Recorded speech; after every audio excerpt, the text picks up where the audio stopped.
So we've met it at last. I understand very well why it has chosen to make an appearance here. That whale does not belong to Tevat. It is a monster that has traversed the stars, weeping all the while. It has been greedily consuming the energy from the planet's primordial sea, using it to grow. That is the main cause for the rising sea levels. And once it has finished consuming all of the energy contained within the sea, its next step will be... You said that when the Hydro Archon first created Fontanians out of Oceanids, she filled their blood vessels with primordial seawater. Precisely. That whale finds the blood of Fontanians nigh impossible to resist. Therefore, when it left the primordial sea, it decided to make its next stop a packed opera house full of food.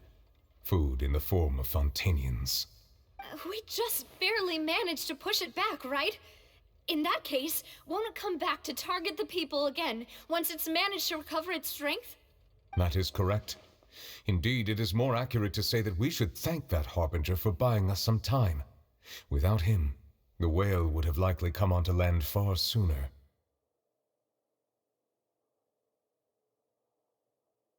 From the way he looked, he must have been fighting the creature for quite a long time. That battle maniac. We've always known that he had a special connection with that whale, but we definitely didn't expect it to help us out like this. Anyway, now that we know that this whale is the actual cause of the disaster recorded in the prophecy, It is too late. It had already absorbed too much of the primordial sea's energy before we could notice it. At this point, it has become practically integrated with the sea itself. Even if the entirety of Tevat were to be destroyed, it could still survive and swim off towards some other world. That's not something I will accept.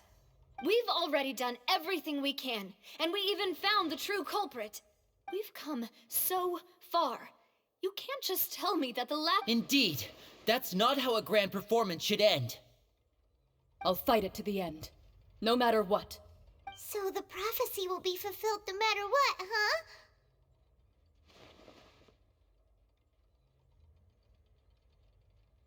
The prophecy.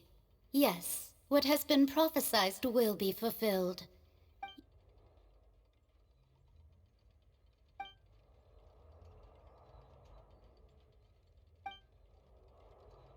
Just as prophecies are usually only the future as seen from the perspectives of the gods, ultimately, fate shall serve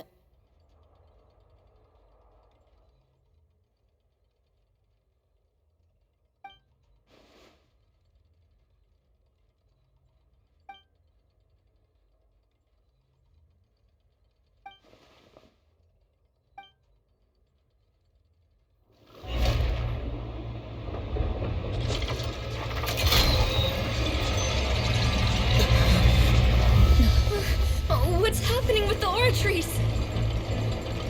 I believe it is preparing to carry out the death sentence.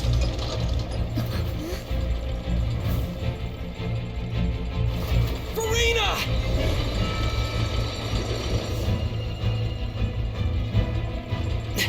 No, I still need answers.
You...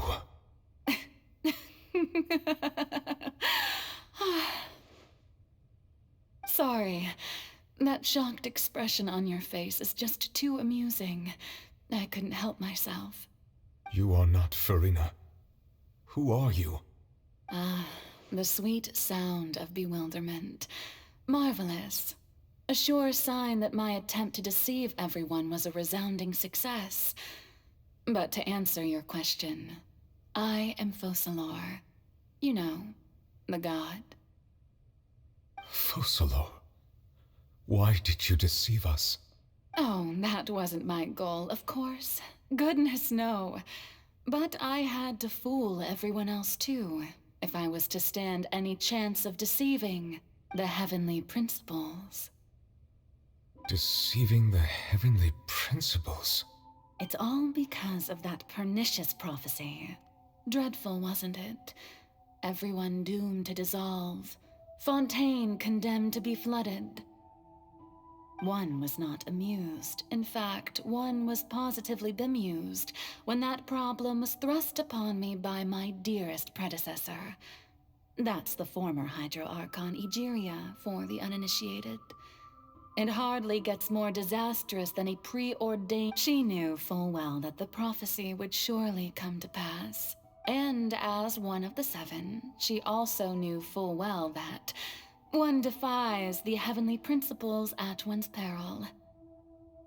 So yes, as you have no doubt surmised, it was a rather impossible situation that I found myself in. I spent a terribly long time mulling it over, alone on the ocean floor. And I was almost growing barnacles by the time I finally realized there was only one possible solution to this. I had to outwit the heavenly principles, allow the prophecy to be fulfilled, ostensibly at least, while saving everyone at the same time. I'm a genius, I know. I can only assume that's why Egeria chose me as her successor. Although, looking back now, it was hardly the inheritance one dreams of. Between the task of saving the nation, the quotidian duties of the Hydro Archon, and not to mention the original sin of creating a new race of humans, I dare say she left me quite a colossal mess to clean up. But one can only play the hand one is dealt. I did not choose this, any more than I chose to be one of her Oceanid familiars. So you were also once one of the Oceanids, transformed into a human by Egeria's hand. Yes, I was. I always dreamed of becoming human. And I still do, even now. In my eyes, to be human is to be part of the greatest opera ever known. After becoming a god, I separated my divinity from my body and spirit, leaving behind only a self that was as naive and bewildered as my past self on her first day as a human being. The me you see before you now is that divinity. And the human counterpart I left behind, I named Farina. She could feel joy, sorrow, and everything in between. She could be as vain and conceited, or as meek and vulnerable as she wished. Her strengths were of a kind only a human could possess, as were her shortcomings. But in my eyes, Farina's humanity was what made her perfect. She was perfectly human in every way. The person I always wanted to be. Anyway, so then I cursed her. All part of the plan, of course. The plan to deceive the heavenly principles. Do you still remember the final scene of the prophecy? The Hydra Archon alone, weeping on her throne. In order that the prophecy might appear fulfilled, I invited Farina to be an actress, to play the part of the Hydro Archon in the prophecy. Under the curse I placed on her, so long as I, Focalor's divinity, continued to exist, she could not die. But nor was she free to live her life in the pursuit of happiness. Instead, she was forced to take the stage in the opera house, to embrace the role of leading lady.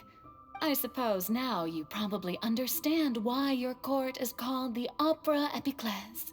But Farina is only human, isn't she? Even though she has had a long life, her mind is no stronger than that of any other. Oh, I cannot begin to fathom what she has had to endure. It must have been torture for her. It has indeed. And although she is, in a sense, me in human form, I most definitely owe her an apology for it. It's been 500 years, and all along, she's been playing her part in the most unimaginably long, unbearably lonely, and agonizingly painful opera of all time.